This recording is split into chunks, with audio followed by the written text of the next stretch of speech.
Bonjour mesdames et messieurs, bienvenue sur TV Touba pour cet entretien exclusif, un entretien exceptionnel avec un député mauritanien on va parler de plusieurs sujets, notamment de l'esclavage, des droits des femmes, du rapport de l'ONU, mais pas seulement, on va parler aussi des politiques africaines et des coups d'État qui ont lieu actuellement en Afrique dans différents pays. Et nous vous disons à tout de suite sur TV Touba.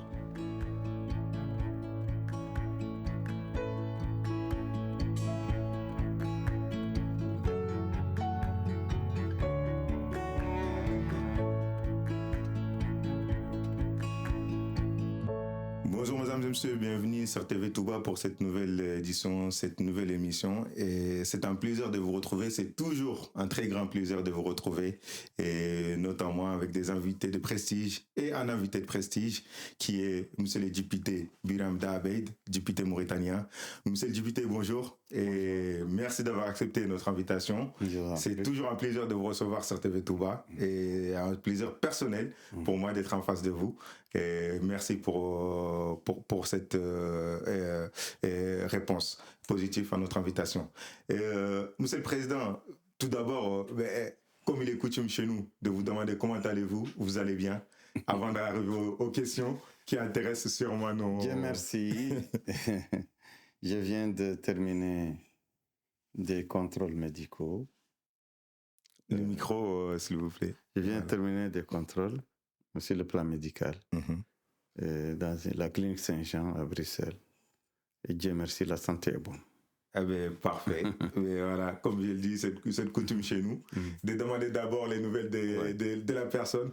Et cela nous fait plaisir de savoir que vous allez bien.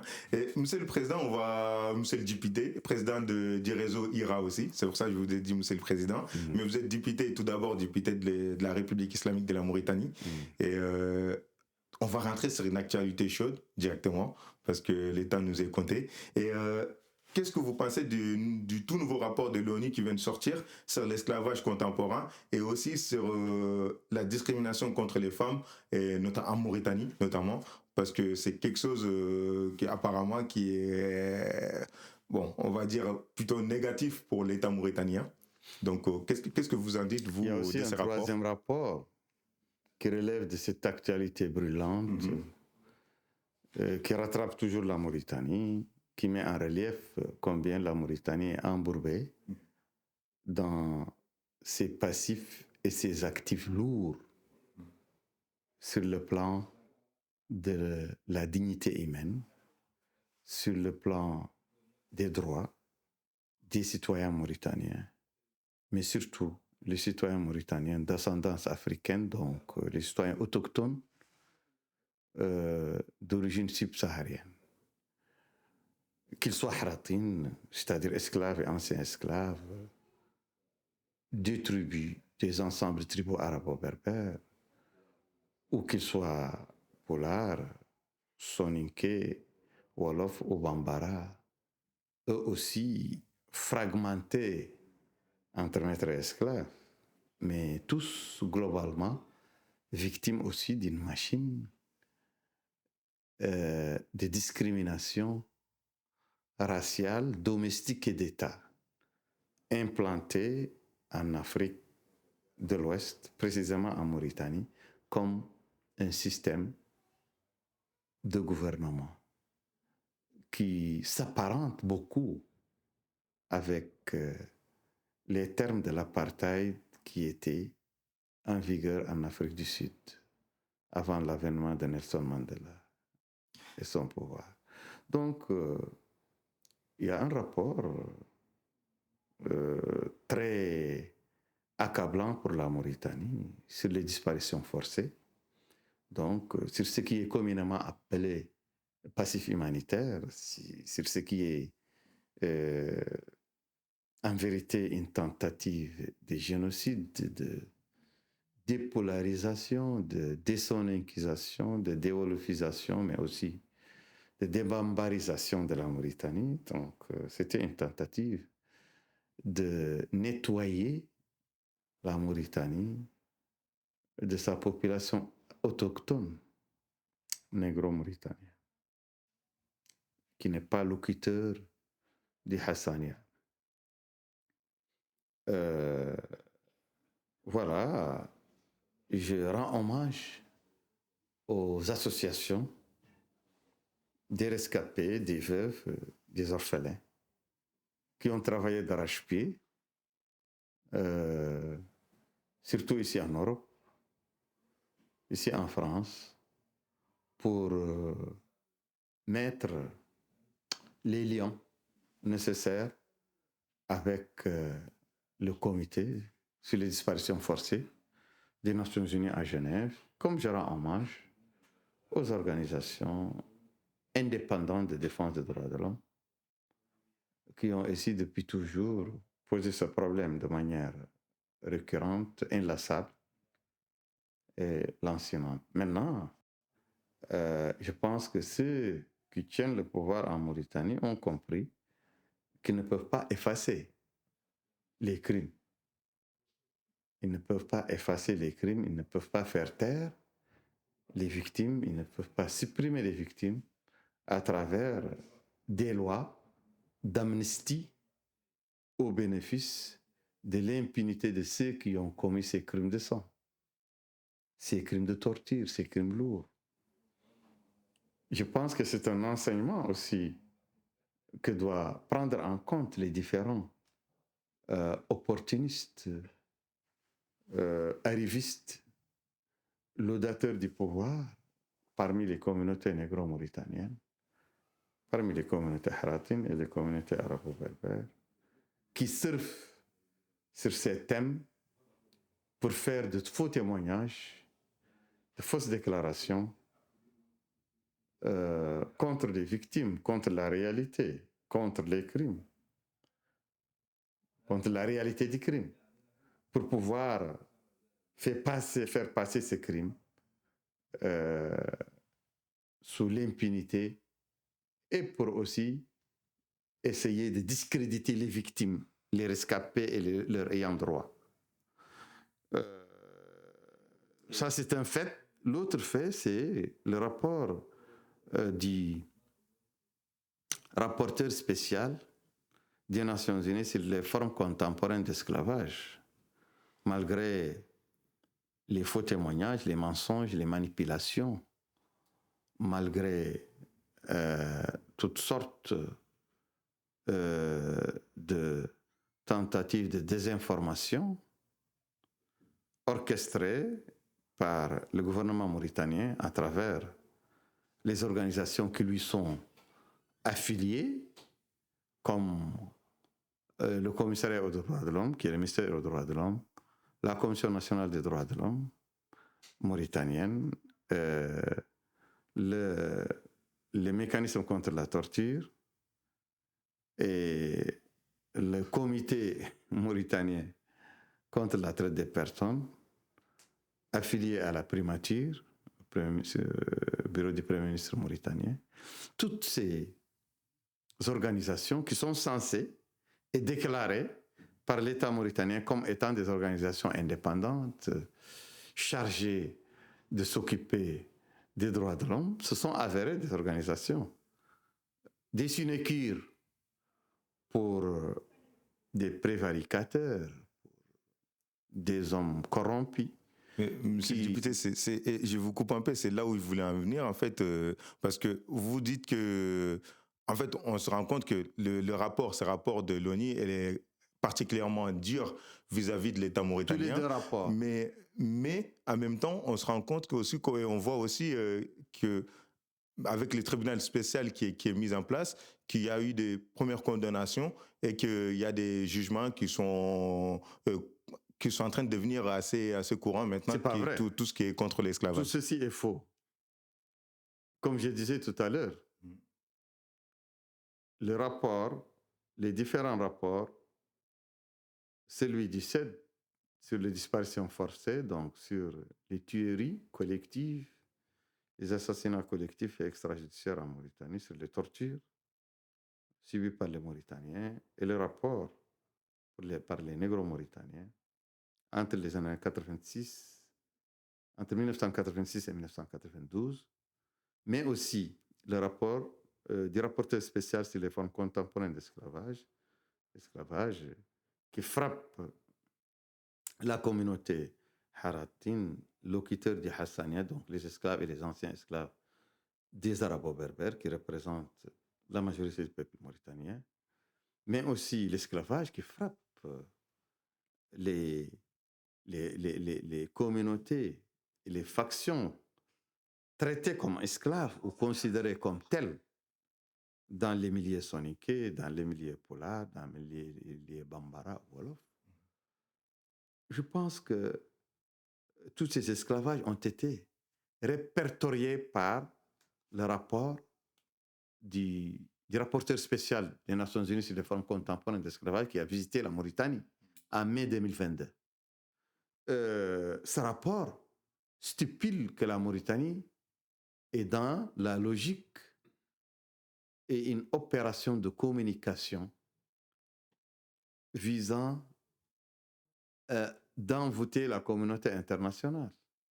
C'est une fuite en avant. Donc il y a une inflation en Mauritanie dans les lois édictées contre l'esclavage, ces différentes formes. Une inflation dans la ratification de toutes les conventions contre l'esclavage et les pratiques similaires ou avoisinantes. Il y a une inflation dans le domaine juridique et institutionnel en Mauritanie. Criminaliser l'esclavage dans la constitution mauritanienne, le considérer comme un crime contre l'humanité. Créer des tribunaux contre l'esclavage. Endurcir sur le papier les lois contre l'esclavage.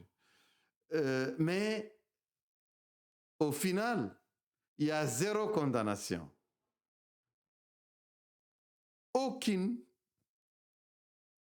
Aucun prévenu parmi les nombreux prévenus qui ont été présentés aux tribunaux par les organisations Ira-Mauritanie et SOS Esclaves n'a été condamné conformément à la loi. Au contraire, les prévenus qui sont coupables des pratiques les plus lourdes, les plus incriminées, ont été élargis. Soit ils sont jamais en prison à cause de leur rang dans la société dominante, vu que la société dominante a fondé son mode de vie, son code d'honneur sur l'esclavage. La communauté des ministres, des juges, des officiers, notamment des officiers de police judiciaire, des députés, des élus, des notables, des imams, des érudits, des hommes d'affaires. Il n'y a pas de sanctions.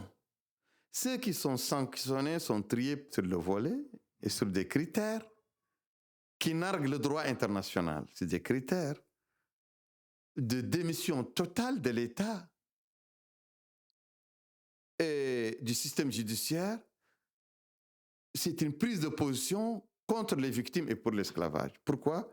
Parce que ceux qui sont conduits aux tribunaux, ce sont les éléments soniqués qui sont coupables de faire l'apologie de l'esclavage ou tenir des propos esclavagistes.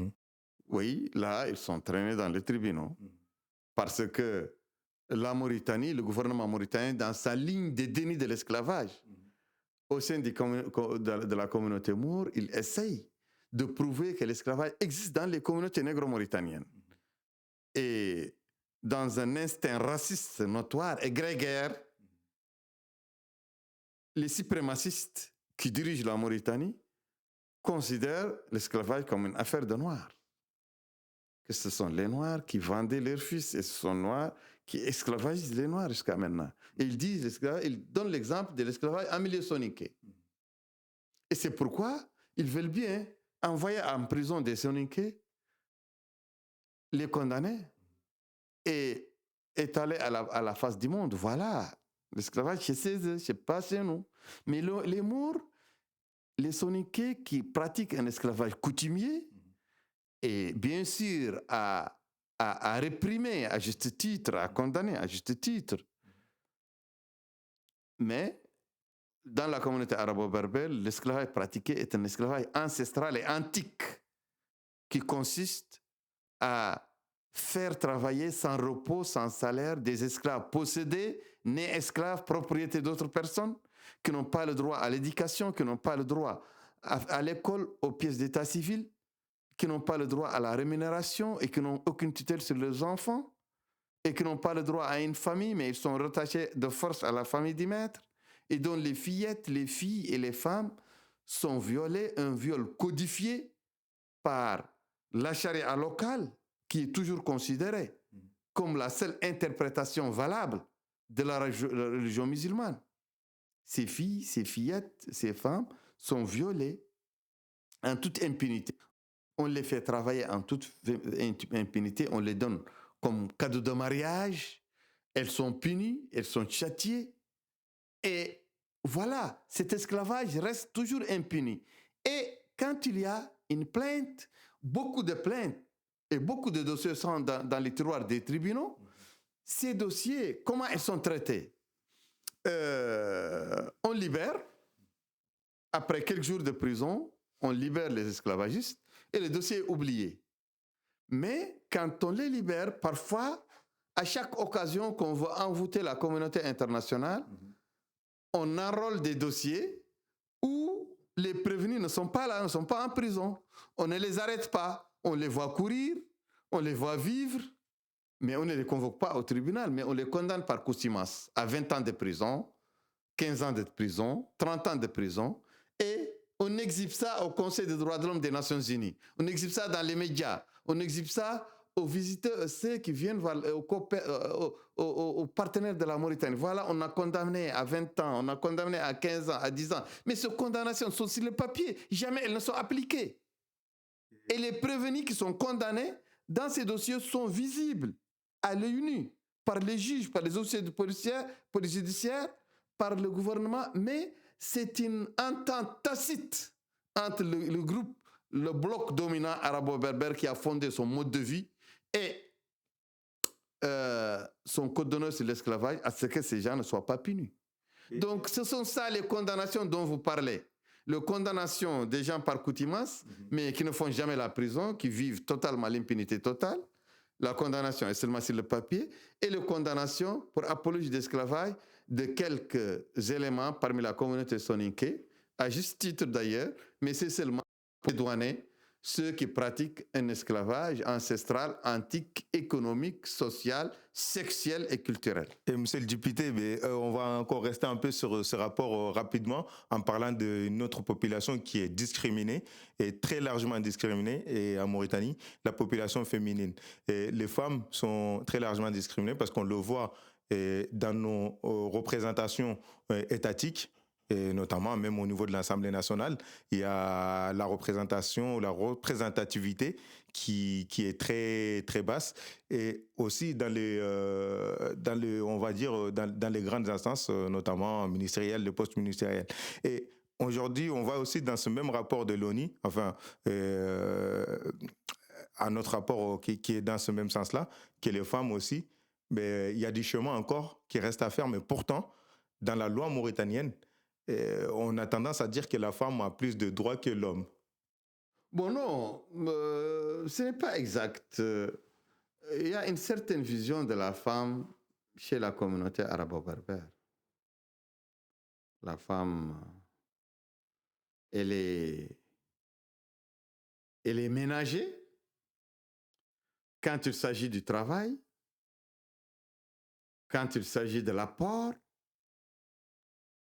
à la société, mais c'est seulement dans les communautés, la communauté arabo-berbère, dans ces groupes dominants, dans ces groupes nobiliers,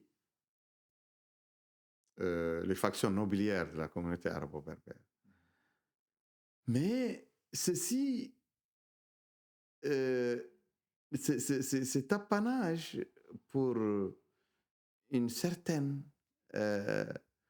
avantages donnés à la femme sur le plan du travail, sur le plan matériel, tranche totalement avec le fait que la femme est considérée au sein de cette communauté comme mineure, jusqu'à la fin de sa vie. Il n'y a pas une femme majeure dans cette mentalité. Toutes les femmes sont mineures. Et même un enfant de 10 ans doit avoir la tutelle sur sa mère, qui a 40 ou 50 ans. Et la femme est considérée comme une personne qui n'est pas responsable, qui ne peut pas témoigner, qui ne peut pas ester en justice pour elle-même, qui ne peut pas se marier, et, sauf à travers un tuteur. Mais aussi, la femme vit, la femme mauritanienne, arabo-berbère, elle vit aussi beaucoup d'oppression dans le mariage, beaucoup d'oppression à travers la tutelle paternelle masculine qui est instaurée par la loi. La même loi de la charia locale opprime les communautés esclaves comme elle opprime les communautés féminines. Quant aux communautés hratines, Polar, Soninké, Wolof, Bambara, la femme est opprimée au sein de ces communautés, écrasée même. Chez les Maures, les Arabo-berbères, elle est écrasée juridiquement, mais matériellement, elle est beaucoup plus aisée que les autres.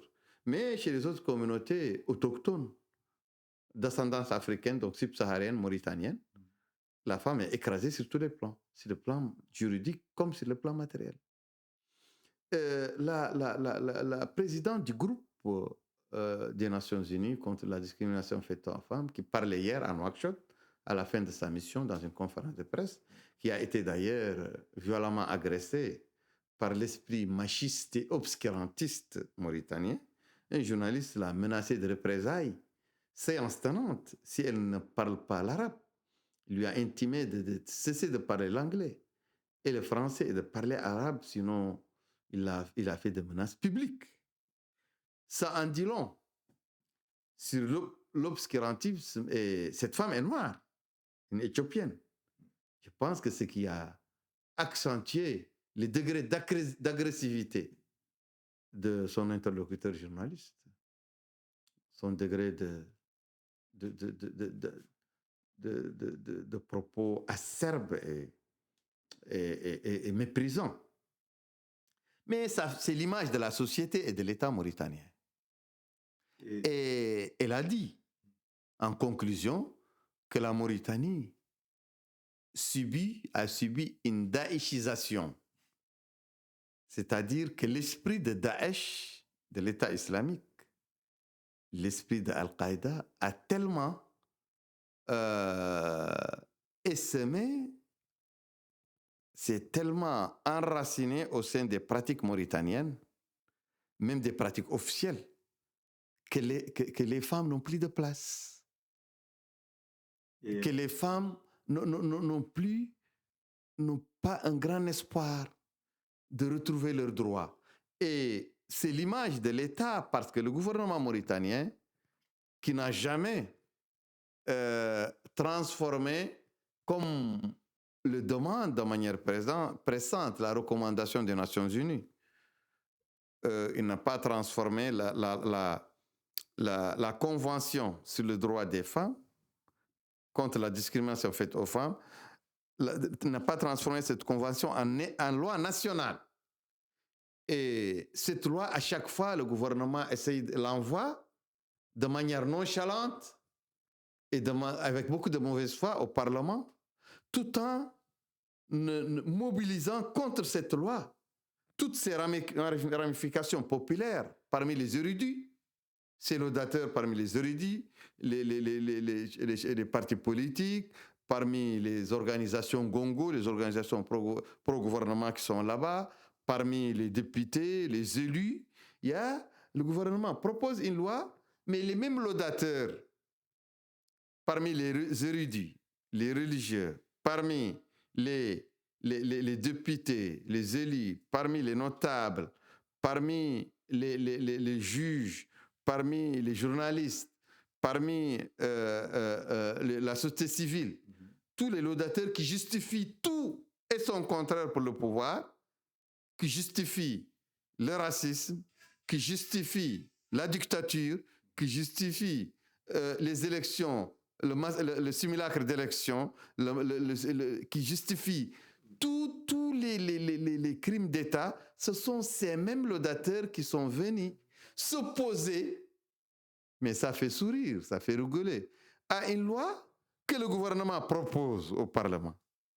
Mais ce sont des gens qui ont tout justifié tout ce que fait le gouvernement. Et c'est le gouvernement qui a en bas incité ces différentes factions de troubadours à venir faire le cirque devant l'opinion nationale et internationale. Et le tour est joué parce que le gouvernement mauritanien va dire aux Nations Unies et à ses partenaires du monde libre, parmi les Occidentaux, écoutez, il faut qu'on recule parce que cette loi, si on la ratifie, le Daesh, ça va mettre de l'eau dans le moulin des groupes extrémistes religieux. Alors qu'eux-mêmes, ils font une gouvernance se basant sur tous les instruments juridiques criminels des extrémistes religieux. Monsieur le député, vous venez de parler des simulacres. On va rapidement, parce qu'on a pris un peu de temps sur ce premier sujet qui est très important et intéressant.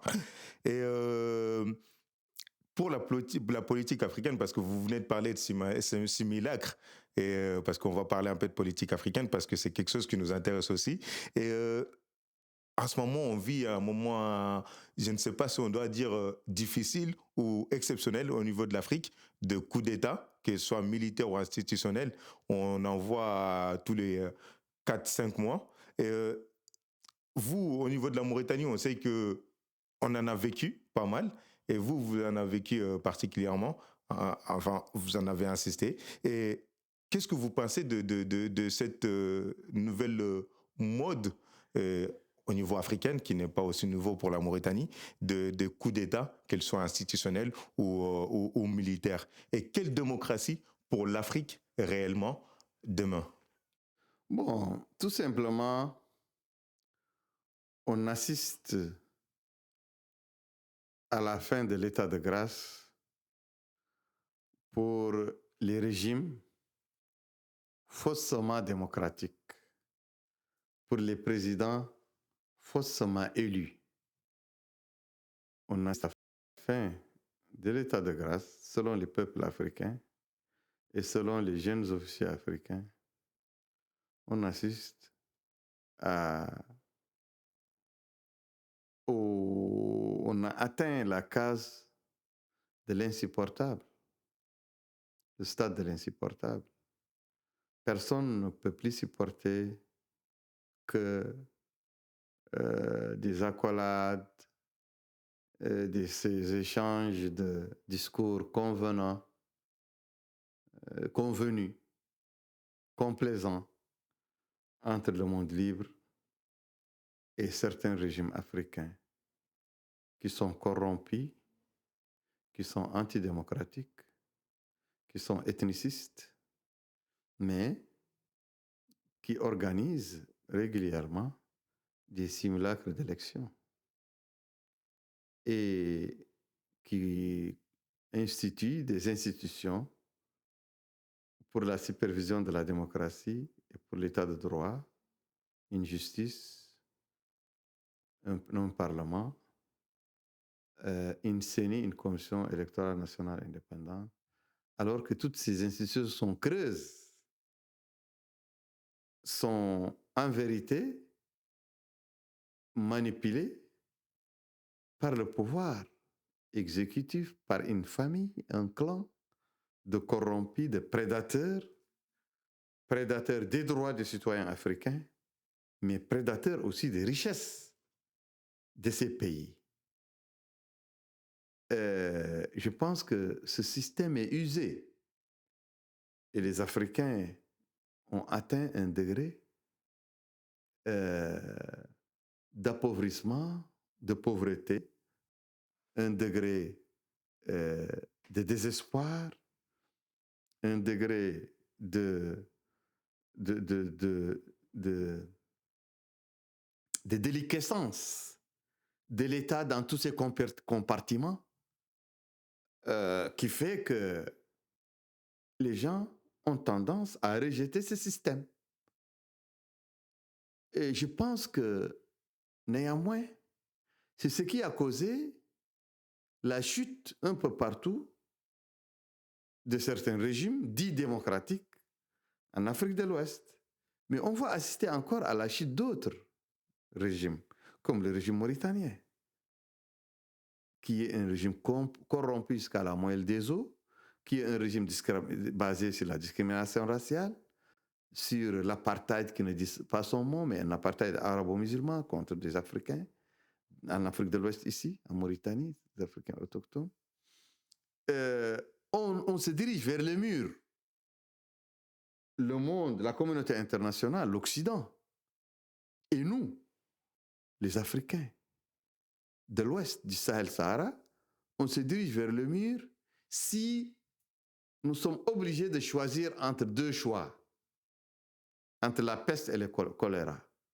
La peste, c'est de continuer à reproduire les mêmes régimes corrompus, antidémocratiques, claniques, dans l'habillage et sous le nom de régime démocratique, ce qui paraît être vraiment l'option la plus facile pour nos partenaires occidentaux, ou se tourner vers la Russie et son système, ou la Chine, ou l'Iran, ou les pays du Golfe. Mais c'est un choix entre la peste et le choléra.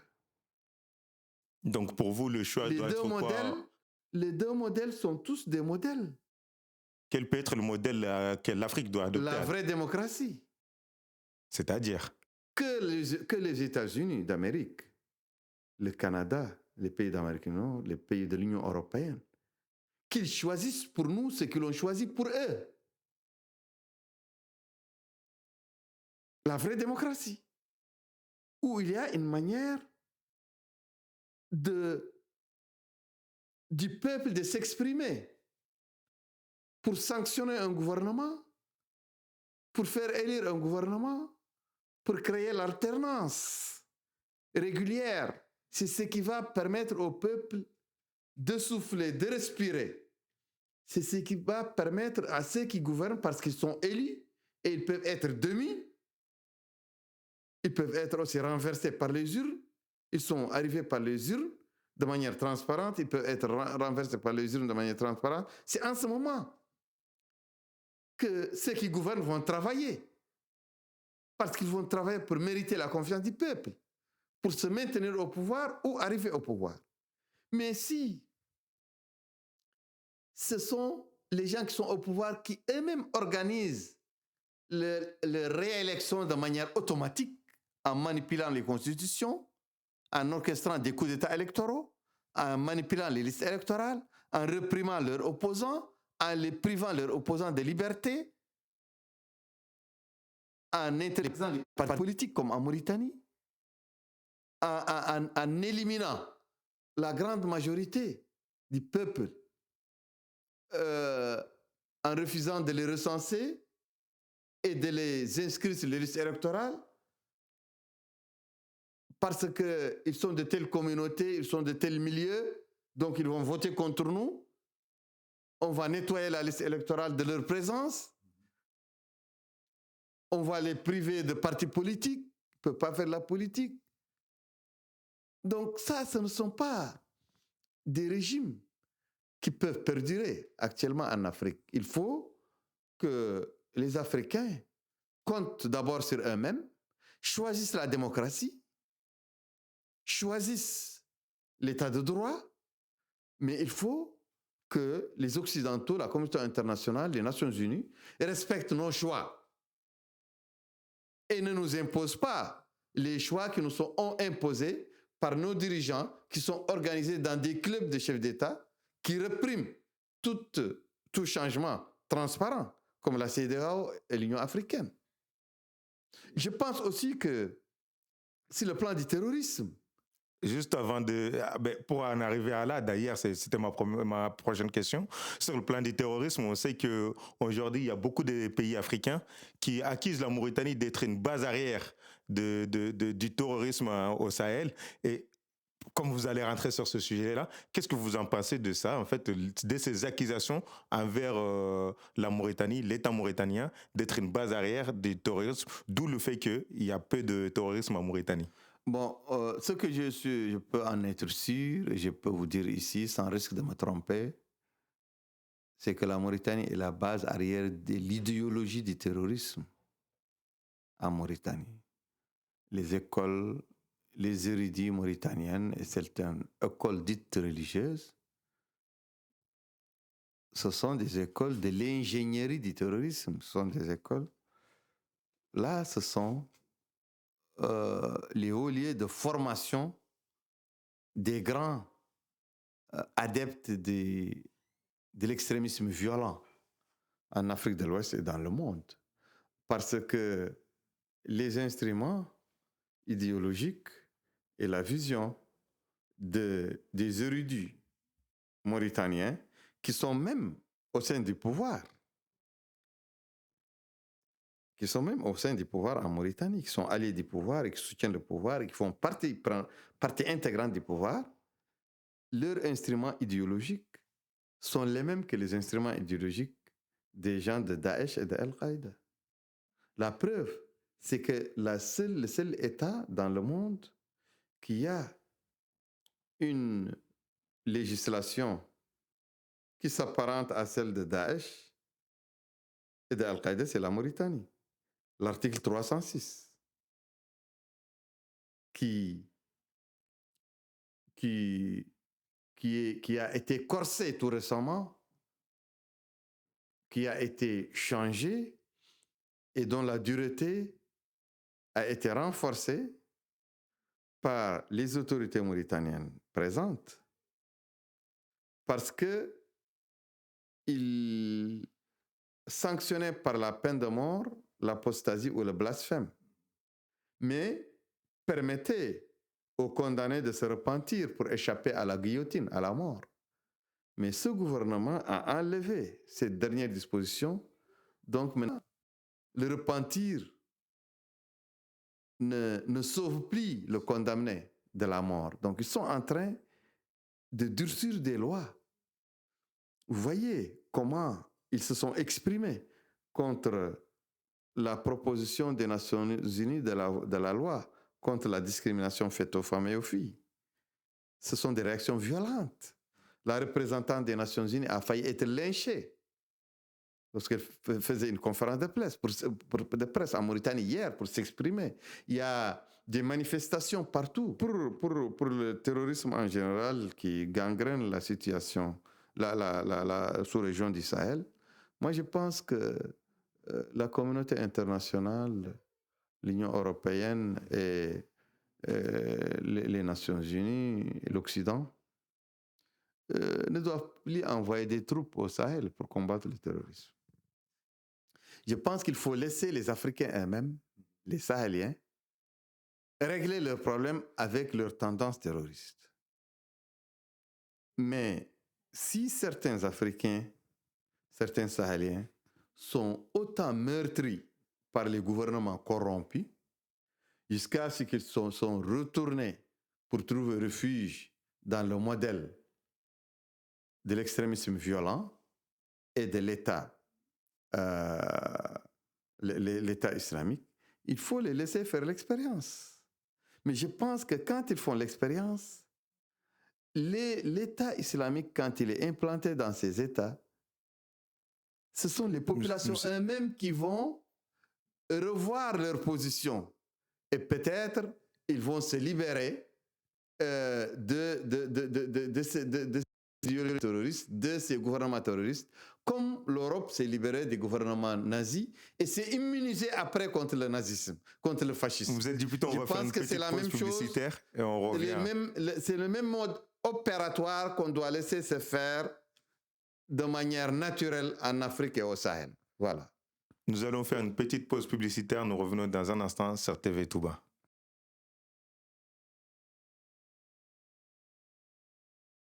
Je m'appelle Mamadou et j'ai créé Mamam Group.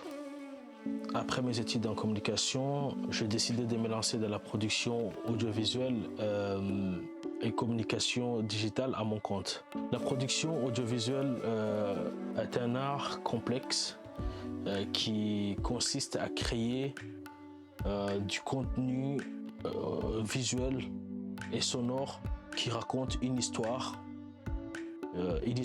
à transmettre, une émotion et capter surtout l'attention du public. Nous sommes de retour sur TV Touba, toujours avec notre invité exceptionnel, monsieur le député mauritanien Biramda Abeid. Et nous continuons sur nos questions et des questions super intéressantes. Et encore une fois, monsieur le président des réseaux IRA et député mauritanien Biramda Abeid, merci d'avoir répondu présent à notre invitation et merci de vos réponses. Et nous souhaitons continuer cet entretien avec quelques questions de politique intérieure mauritanienne et notamment votre actualité personnelle aussi. Et tout d'abord, je veux vous poser les questions, ensuite, comme ça, on vous laissera le temps de développer ça et plus tranquillement. Et, j'aimerais savoir par rapport aux élections passées, les élections municipales et législatives qui sont passées en Mauritanie, on a vu que IRA, RAG, notamment, et ses partenaires, ils ont réussi à avoir des sièges à l'Assemblée, mais aussi on s'est rendu compte aussi, on a vu aussi, et la défaite, notamment en France. Qu'est-ce que vous en tirez comme leçon et comme c'est les conséquences de quoi qui a fait que finalement, peut-être que vous avez eu moins de députés que vous espérez.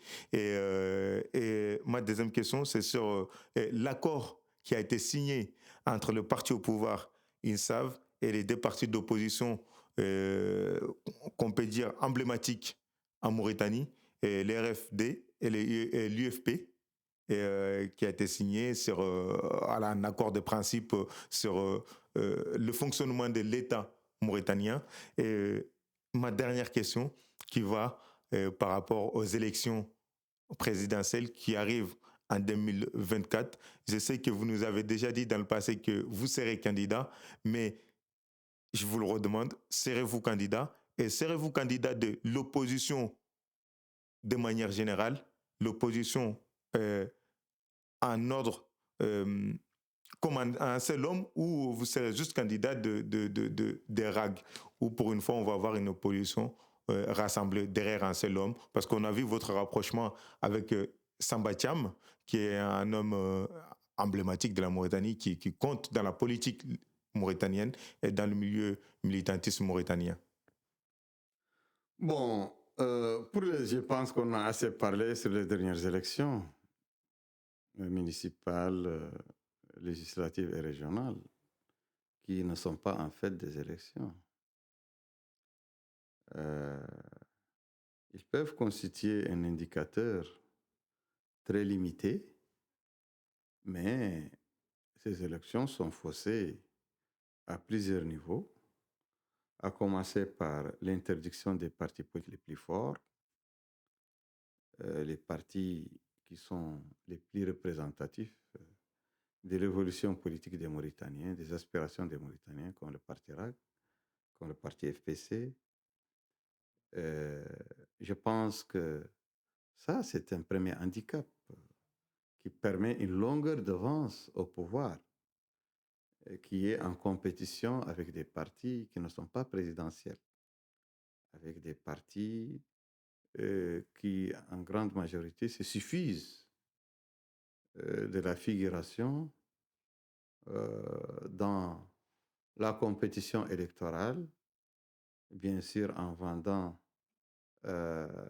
leur titre, leur permis d'occuper, c'est-à-dire les récépissés à beaucoup d'hommes d'affaires qui donnent, ou d'activistes, en contrepartie de l'argent. Et d'autres partis qui sont des partis beaucoup plus intègres que le premier groupe, mais qui ne sont pas des partis présidentiels, qui sont des partis qui peuvent faire de la figuration, qui peuvent faire valoir des élections, mais qui ne menacent pas les fondements d'un régime, ni sur le plan de la contre-proposition du projet de société, donc ni sur le plan des idées, de la vision, ni sur le plan de la popularité. C'est pourquoi le gouvernement mauritanien a décidé de s'attaquer d'abord aux partis présidentiels comme le parti RAC et aux partis qui ont des projets totalement en contradiction avec le projet des gens qui détiennent l'État et qui se relayent sur l'État, qui les dirigent, qui s'en accaparent depuis 1978, comme les FPC. J'ai vu donc que le pouvoir veut choisir lui-même ses adversaires sur des critères sécurisants pour lui. Ça, c'est le premier handicap. Le deuxième handicap, c'est le recensement. La démocratie, c'est un homme, une voix. Or, et c'était le principal contentieux entre l'ANC, Nelson Mandela et le régime d'apartheid en Afrique du Sud. Avant la fin de l'apartheid, le contentieux, c'était est-ce que la majorité noire va voter ou non? Les Blancs disaient non, parce qu'ils voulaient préserver leur pouvoir. Ici, c'est une autre manière d'exprimer ce modèle, d'exprimer cette hantise qui habite ceux qui gouvernent la Mauritanie.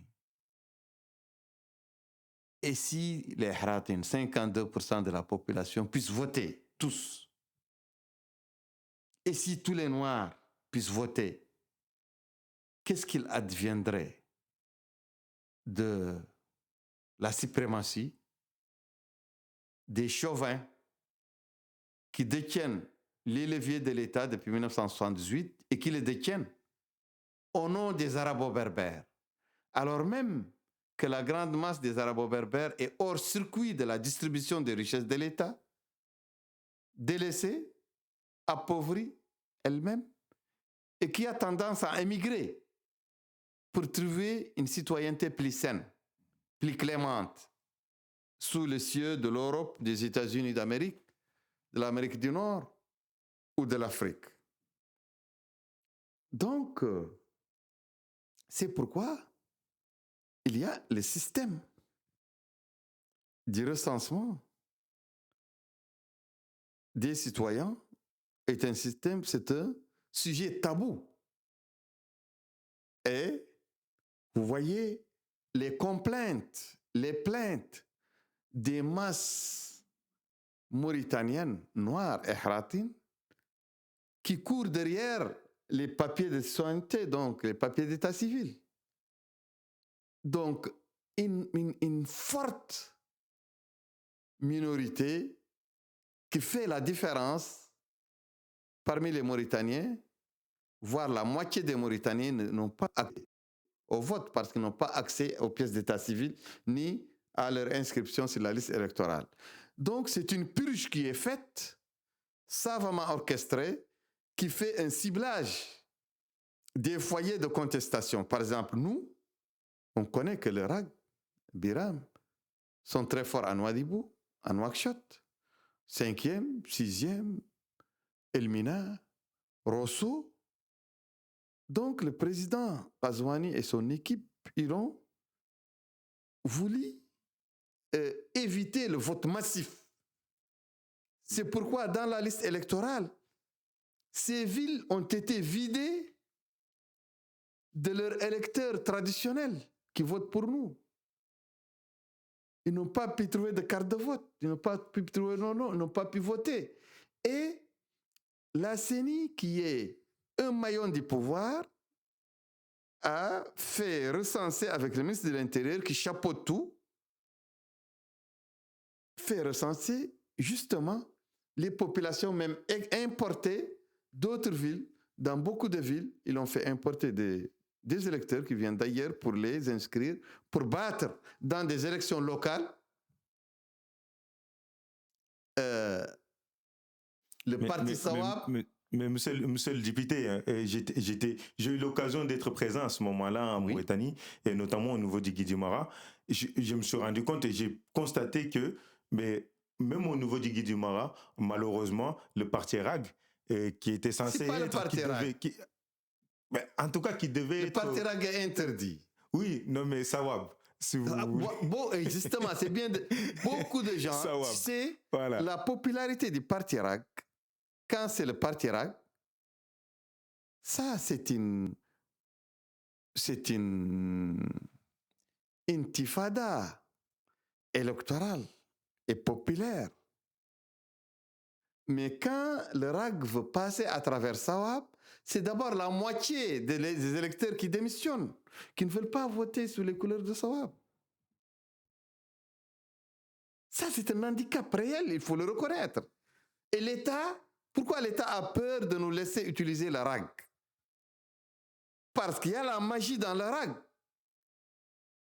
C'est la magie habituelle dans tous les partis présidentiels, les partis du changement, les partis de l'alternance, qui vont éclaboser le parti au pouvoir à travers leur symbole, le symbole qu'ils représentent, les positions qu'ils représentent, le combat qu'ils ont mené, les sacrifices qu'ils ont déjà concédés. Et c'est une manière de jeter le sable, dans le repas pour vraiment dégoûter les conviviaux. C'est une manière de dire non, c'est pas RAG, c'est Sawab. Et Sawab, ils l'ont fait, même si c'est faux. À force de le répéter, il y a eu beaucoup de relais, il y a eu beaucoup de gens parmi les différentes communautés mauritaniennes, Poulard, Haratin, Wolof, Soninké, Mour, qui ont été payés par l'État pour propager que le Sawab, c'est la peste. Le Sawab, c'est la source de la violence, du racisme, de l'ethnicisme, de l'esclavage. Et ça, c'est fait, c'est une manière, pas de combattre Sawab, mais de combattre Ira, combattre Biram, combattre ce que nous représentons pour les Mauritaniens, combattre l'espoir que nous représentons pour les Mauritaniens, combattre l'esprit de changement, la possibilité de changement. La seule possibilité de changement et d'alternance ne peut venir que par un parti fort qui est dans tous les territoires nationaux, dans toutes les communes rurales, et qui est accepté et qui a des galons dans la lutte, sur le terrain, pas à l'étranger. Une lutte réelle, matérielle, une lutte concrète. Et comment l'affaiblir?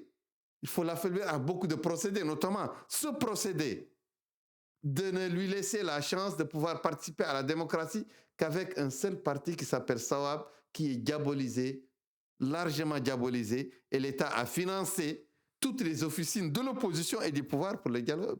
Mais, monsieur le député, du coup, on va sur la deuxième question. Ce qui est du rapport qui a été signé entre les partis d'opposition RFD et IFP avec le parti au pouvoir et le président Azouani. Donc, mais il faut parler d'abord de l'échec inattendu. Mais pourquoi déjà je vais reformuler ma question. Pourquoi vous n'avez pas assisté ou participé à cet accord? Je viens. L'échec d'abord inattendu des députés de Sawab, de nos candidats au sein de Sawab ici en Europe. Et à Nouadhibou, à Rosso, à Selibabi, en Bout. C'est notre première fois que nous participions à des élections. Parce qu'en 2018, moi j'ai été arrêté et la campagne s'est arrêtée avec mon arrestation. Maintenant, vous savez, l'enfantillage politique, l'échec ici, c'est à cause de nos dirigeants et notre staff ici. Ils ont utilisé beaucoup d'enfantillage politique. Ils ont d'abord décidé eux-mêmes qu'ils doivent faire des primaires pour choisir le candidat et qu'eux tous vont se ranger derrière le candidat. Mais lorsque le candidat a été choisi, une grande partie de ceux qui étaient dans la course se sont opposés à ce candidat. Et ont voté contre lui. On travaillait contre lui. Donc nous, nos propres troupes travaillaient contre nous. Mais aussi le pouvoir travaillait contre nous. Mais au deuxième tour aussi, l'opposition, par exemple, qui a pris la 3e place, AJDMR, n'a pas voté pour nous. C'est les dirigeants qui étaient ici, en Europe, dont le candidat et son staff ont voté pour nous, mais le mot d'ordre qui est venu de la présidente du parti en Nouakchott n'a pas permis aux gens de voter pour nous. Donc l'opposition n'a pas totalement, mais très faiblement reporté ses voix contre nous. Et même nous, beaucoup de personnes sur lesquelles nous comptions beaucoup ont fait campagne contre nous par instinct, je ne sais pas comment l'appeler, par vraiment refus du candidat que nous avons présenté. Alors que c'est eux-mêmes qui l'ont présenté. Parce que c'est eux-mêmes qui nous ont envoyé arbitrairement, on ne l'a pas demandé, la liste. Mais certains disent que le candidat a été désigné par Nouakchott, notamment vous. Écoutez, non. Pour moi, je vais être clair. Pour moi, ici, à cause de la force de Gambana, qui nous a toujours donné des voix, pour moi, le député d'Europe doit être un Gambana. Et c'est les Gambana qui doivent choisir. Et les personnes les plus proches de moi, de Gambana, qui sont ici en Europe, c'est Boulaye Traoré. J'ai appelé Boulaye, je lui ai dit, écoute, les députés d'Europe, nous, la direction, on a décidé de donner ça à Gambana. Moi, je te connais toi, c'est toi qui travailles avec moi. Je préfère que ça soit toi. Mais toi, il faut parler avec les autres Gambana. S'ils te désignent, moi, vraiment, je suis content de ça. Et dis-leur même que je veux qu'ils te désignent. Mais apparemment, ce que je ne savais pas, les gens de Gambana ne sont pas un groupe politique. Ils sont un groupe de droits de l'homme et ils ont signifié à Boulaye que non. Nous, Gambana, il y a des Gambana qui sont à Insaf, il y a des Gambana qui sont à IDP, il y a des Gambana qui sont à Tawassoul, un peu partout. Donc cette question ne nous concerne pas. Le choix du député d'Irak ne nous concerne pas. Ça concerne seulement les éléments d'Irak. Et il y a des éléments d'Irak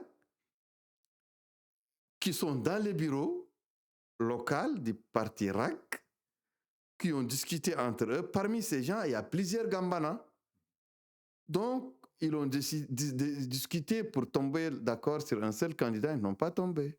Donc, ils ont décidé de faire des primaires. C'est eux qui ont décidé, ils sont autonomes.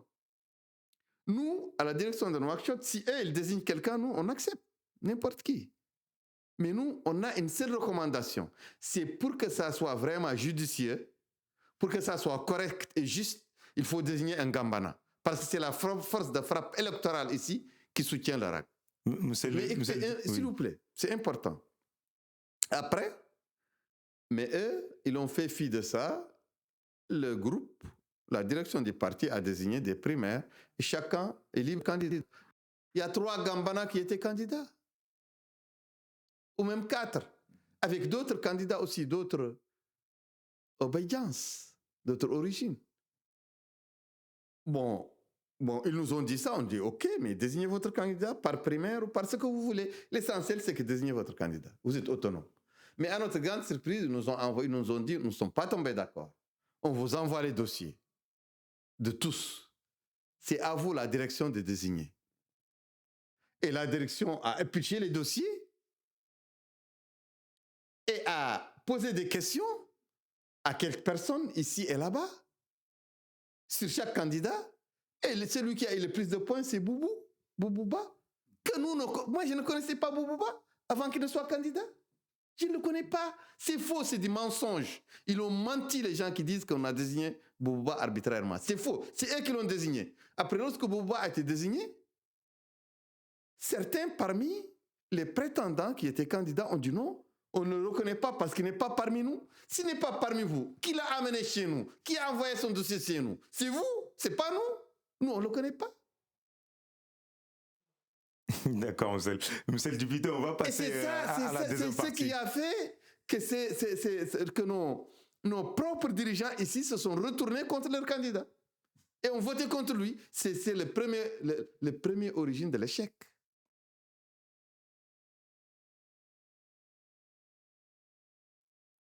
Monsieur le député, on va passer C'est du sous-développement. on va passer à ma deuxième question. La deuxième question, c'est l'accord. Je sais que ça vous tient à cœur ce sujet-là. Bon, non, pas du tout, pas du tout. C'est un sujet très banal pour moi. Parce que je vous ai déjà entendu vous exprimer dessus. Bon, je me suis exprimé et c'est fini. Vous semblez pas très content. Hein.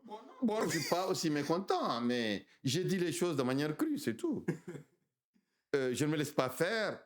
Et quand je vois une machination malsaine, basse, qui vise à désinformer le peuple, qui vise à mettre les bâtons dans les roues du changement, qui vise à redonner un habillage nouveau, neuf, faux, archi-faux au pouvoir, je le dénonce. C'est ce que j'ai dénoncé. Le pouvoir chauvin en Mauritanie a prouvé encore son chauvinisme et veut le reproduire de la manière la plus insolente. Mais vous... Le pouvoir, à travers le ministre de l'Intérieur, Mohamed Ahmed Ould-Houerdi, qui est le vrai maître de la Mauritanie, le vrai dirigeant de la Mauritanie. Celui-là, il a juré qu'il faut qu'il ait une opposition représentative.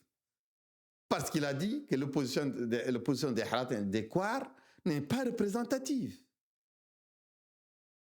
Il s'est élevé contre ça et rongé son frein. Il disait qu'il ne va jamais dormir tant que le premier, le candidat numéro 2 dans les élections présidentielles, il faut qu'il soit un arabo-berbère de bonne naissance. Et il a dit que c'est une insulte pour la Mauritanie, pour les morts, que Biram soit catalogué toujours deuxième aux élections présidentielles. Et il a dit, pour ce faire, il faut commencer par tuer à la racine. C'est pourquoi il a anticipé les élections législatives. Il a manipulé les listes électorales. Il a fait une CENI à sa solde. Il a mis de son côté par la corruption les partis politiques de l'opposition et du pouvoir, par l'argent, en distribuant des dizaines de millions à chaque parti. Vous en avez entendu parler. Vous en avez entendu parler ou non? Les 40 millions. On en a tous entendu parler parce qu'on est dans écoutez, donc, je continue. Après, il les a amenés à faire avec lui un dialogue restreint au ministère de l'Intérieur et une organisation des élections que lui, il a dirigée. Il en a fait ce qu'il a fait jusqu'à ce que eux tous, ils ont constaté les dégâts. Ils ont dit qu'il les a trompés, que c'est la fraude. Même le RFD, l'IFP était là-dedans, en train de crier avec nous. Ils nous ont appelés. On s'est réunis avec eux. Ils nous ont dit que nos députés doivent démissionner. Que ces élections il faut qu'on démissionne. Nous, on a dit que oui, on a accepté, on accepte votre demande, que nous démissionnions. Nos députés démissionnent en protestation contre la fraude. Mais il faut que vos représentants à la CENI qui est concerné par la fraude, les députés ne sont pas concernés par la fraude. En tout cas, les députés de l'opposition, qui ne peuvent pas faire la fraude, parce que le pouvoir cherche à frauder contre eux. Et seul le pouvoir peut frauder. Mais on veut que vos représentants dans la CENI démissionnent d'abord. Parce que c'est eux qui ont légalisé ces simulacres d'élection. Ils ont dit oui, ils vont le faire. Mais Ould Mouloud, qui était le plus loquace, il a dit, mais il faut s'assurer vraiment que les députés démissionnent. Moi, je l'ai rassuré que si leurs membres qui l'ont désigné dans la CENI démissionnent, nos députés vont démissionner. On a fait plusieurs actions. On a fait un grand meeting. On a fait une marche. On a fait plusieurs conférences de presse. Et la marche était le dernier acte. Et c'est lui-même, Ould Mouloud, qui a décidé, nous a proposé de laisser. Mais cet accord de base, vous n'en avez jamais voulu. Écoutez, c'est pas vrai. De laisser les gens se reposer, on n'a jamais entendu de cet accord. Et les gens vont se reposer pendant des vacances, il y a la chaleur. Et après la rentrée politique, on va entamer la contestation des élections. À notre grande surprise, où le Mouloud, le RFD, INSAF et le président Qazouani nous amènent, déclarent qu'ils vont signer cet accord. À notre insu, à l'insu de tout le monde. Mais pourtant, il y a un responsable qui a dit clairement comme quoi, Dr Logourmo d'ailleurs, que vous connaissez, comme quoi vous étiez au courant et que vous étiez informé dès le début de cette négociation. Menti. Je te le dis, il a bouglement menti. Jamais l'IFP n'est venu me voir, ni voir Omar Ouliali, nous dire qu'il y a un accord à faire avec le pouvoir. C'est pas vrai. Jamais ils sont venus voir Sawab, ni Tawassul, ni AJDMR, sauf après coup, après avoir déclaré que l'accord est fait, il ne reste que les préparatifs de signature. C'est en ce moment qu'ils ont fait un tour dans certains partis, pas nous, pour leur dire qu'ils veulent qu'ils les rejoignent. C'est pourquoi aucun parti ne les rejoint. Mais aucun parti n'est contre un dialogue sérieux. Et Ould Houervi voulait reproduire une nouvelle opposition qu'il voudrait pomper dans de nouvelles élections anticipées ou non. Il voudrait avoir une façade d'une opposition du système, dans le système. Il a horreur de cette opposition anti-système qui est là toujours deuxième et qui est là, qui a qui est la plus présente sur le terrain de l'opposition. Il veut éliminer cet état de fait. C'est pourquoi je considère que l'UFP, à travers leurs mensonges qu'ils sont en train de propager sur tous les plateaux, que j'écoute, et j'ai dit dans une discussion privée à Logourmo l'autre jour qu'ils sont des menteurs, et je lui ai prouvé qu'ils sont des menteurs. Parce qu'ils disent que moi, j'ai attaqué les présidents Logourmo, les présidents Ould Mouloud et le président Ahmed Dada. Je n'ai jamais attaqué personne. Mais j'ai exprimé mon rejet de ce simulacre de dialogue. Je n'ai jamais reproché quoi que ce soit à Ahmed Ould Dada, ni au RFD. Je n'ai jamais reproché quoi que ce soit à INSAF dans ce projet. D'accord. Dans ce pacte, je n'ai jamais reproché quelque chose à Ould Qazouani. Tout ce que je reproche ça à l'IFP et à ses cadres, son président, ces deux présidents, ces cadres qui propagent le mensonge partout et qui sont eux qui parlent. Je n'ai jamais entendu quelqu'un du RFD, ni le président, ni un autre cadre, ni quelqu'un de l'INSA parler de cet accord. Non. Monsieur le député, on va conclure rapidement sur la dernière question. Je suis désolé, il ne reste pas beaucoup de temps. Et qui est l'élection présidentielle 2024? Tout d'abord, je comprends, mais tout d'abord, je dis que ce pacte est fait, c'est une machination contre l'opposition anti-système. Par le pouvoir systémique, par l'opposition systémique. Et on va le contrer. Ils ne vont pas réussir. On ne va pas nous reproduire ici une présidence de la République chauvine et une présidence d'une opposition chauvine. Non, la jonction des chauvins au-dessus des deux têtes de l'État, ça, on va le contrer, on va se battre. On ne va pas l'accepter. Et c'est pourquoi nous sommes visés. C'est pourquoi le dénigrement, les insultes, le mensonge de l'état-major de l'IFP est dirigé contre Biram. Donc, ça recoupe le fait que le ministre de l'Intérieur a déjà dit qu'il veut faire ça contre Biram. Et il les utilise contre Biram.